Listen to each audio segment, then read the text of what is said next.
చేసినటువంటి అందీప్ గారిని గట్టిగా చప్పట్లతో వేదిక మీదకి ఆహ్వానించవలసిందిగా రిక్వెస్ట్ చేస్తున్నాం. ఇంతకు ముందు అక్కడికి వెళ్ళి క్వశ్చన్స్ వేస్తే స్టేజ్ మీదకి వచ్చి మాట్లాడతానన్నారు. So we are waiting to hear from you Anudeep garu. గట్టిగా చప్పట్లు. అందరికీ నమస్కారం అండి. సో ముందుగా ఇక్కడికి వచ్చిన గెస్ట్లందరికీ నమస్కారం.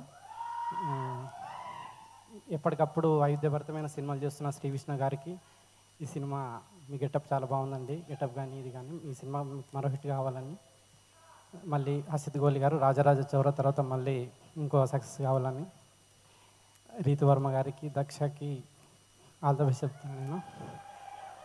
తర్వాత ఎప్పుడు వరుస సినిమాలు చేస్తున్న పీపుల్ మీడియా ఫ్యాక్టరీ విశ్వప్రసాద్ గారికి కంగ్రాచులేషన్స్ చెప్తూ ఇది ఇంకో హిట్ కావాలని కోరుకుంటూ థ్యాంక్ యూ. అందీప్ గారు ఒక్క నిమిషం అండి. సో నేను ఎలానో కొన్ని పదాలు అడిగితే మీరు చెప్పలేదు కాబట్టి మీరు ఇప్పుడు మా ఆడియన్స్ కోసం ఏదైనా ఒక అచ్చ తెలుగు పదం నేర్పించవచ్చు కదా. మీరే సార్, మీరు నటిస్తారా సీరియస్గా ఇలానే ఉంటారు? నాకు ఇప్పటికీ అర్థం కాదు సార్. ఒక్క అచ్చ తెలుగు పదం ఏదైనా. డైరెక్టర్ అంటే ఐఎమ్ షూర్ చాలా చాలా పదాలు వచ్చే ఉంటాయి. ఒక్క పదం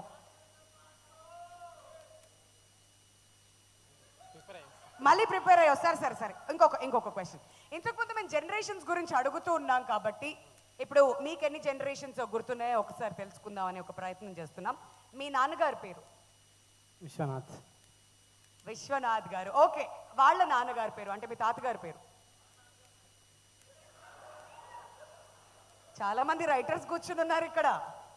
ఓకే సార్, మీ తాతగారి పేరు? అనుదీప్.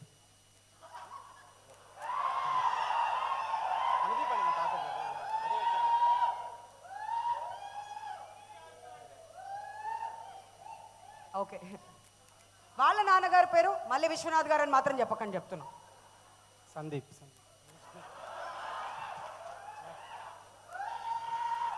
సార్ జనరేషన్ కి అంటే ఇక్కడి నుంచి సందీప్, అనుదీప్, తర్వాత విశ్వనాథ్ స్టార్ట్ అవ్వాలి.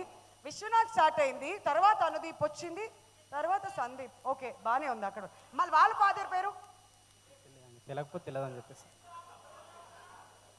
అంటే ఇంతకు ముందు కూడా మీకు తెలిసే చెప్పారా? సందీప్ అనుదీప్ పక్క కదా.